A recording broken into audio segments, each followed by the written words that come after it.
Welcome back to another explainer. So grab a cup of coffee, a drink that, as you're going to learn in just a minute, literally comes from here, and join me. We're taking an epic, evolutionary journey through the multi-millennial history of a nation that quite literally shaped the world.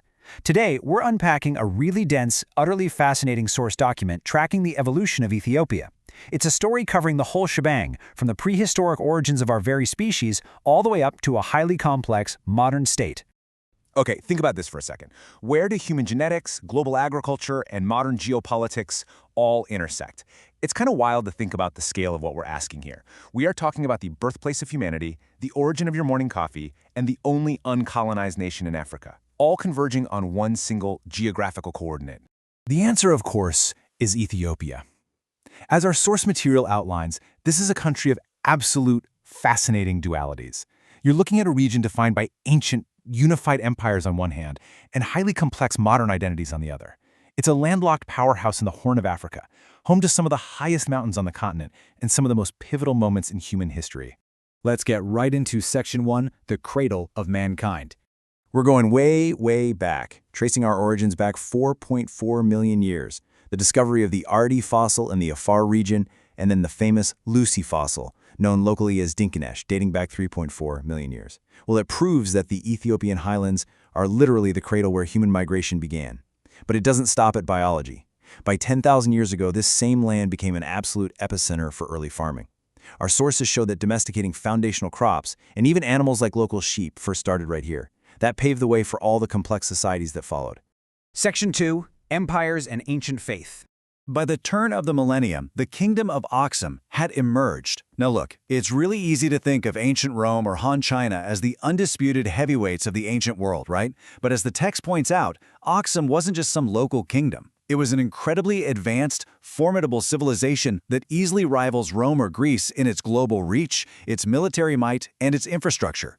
So how exactly did Aksum pull that off? Location, location, location. They controlled the southern Red Sea trade routes, acting as the ultimate strategic middlemen for commerce flowing between India and Egypt. They were a massive hub for gold, ivory, and frankincense. And to manage all that unimaginable wealth, Aksum developed a highly advanced currency system, establishing the very first mint in sub-Saharan Africa. This economic dominance pushed their influence way up north to the Mediterranean and way down deep into the African interior.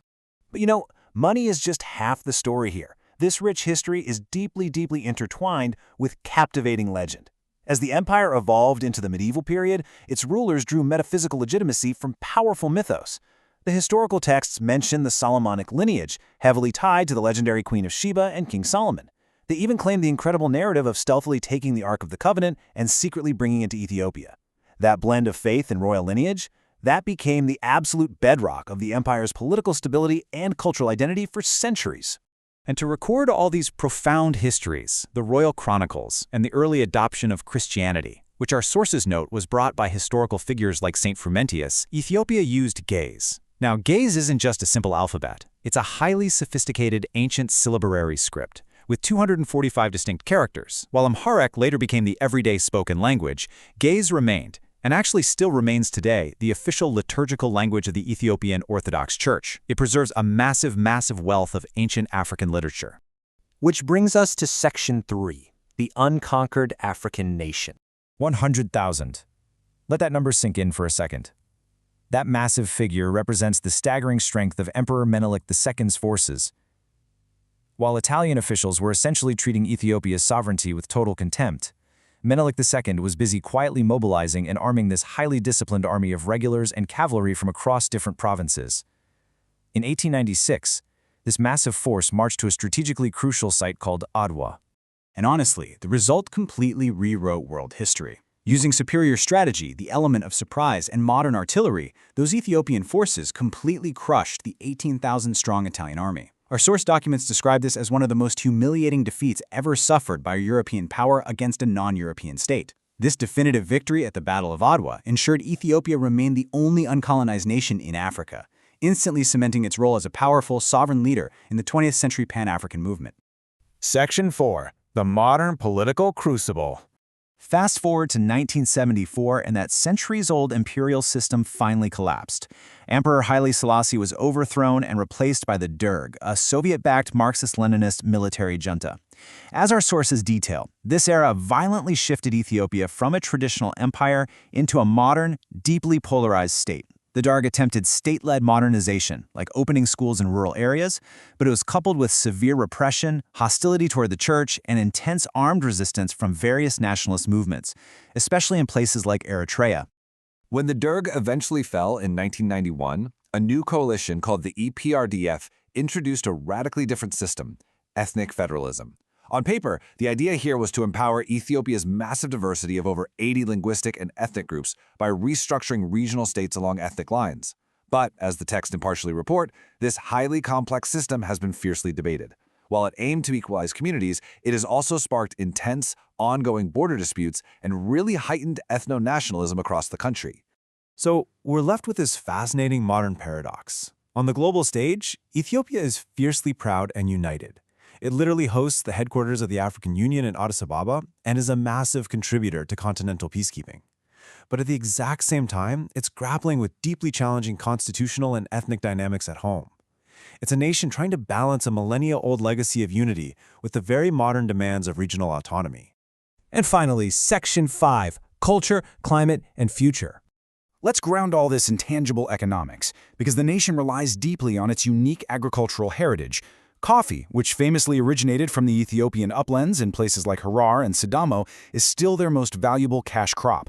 Then there's teff, an ancient staple cereal grown in the highlands that forms the absolute backbone of local food consumption. And crops like sesame serve as major exports. You know, these aren't just commodities on a spreadsheet. They are the daily rhythm of life for millions of people. Check this out. While agriculture accounts for 42% of the overall GDP, our sources emphasize a truly staggering human statistic. An overwhelming 85 to 90% of the Ethiopian population actually relies on this sector for employment. That means the vast majority of the country is directly tied to the soil, making the nation incredibly dependent on its natural environment. And because of that heavy daily reliance on agriculture, environmental factors aren't just some background issue. They are an absolute existential threat.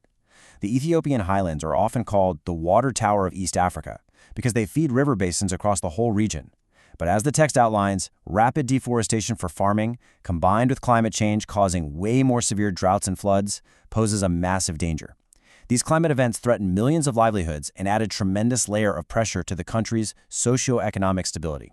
So, as we wrap up this explainer, I'll leave you with this to chew on. How will a nation with such a profound legacy, one that literally birthed humanity, built ancient global superpowers, and completely fought off colonization, navigate the distinctly modern threats of climate change and complex internal divisions?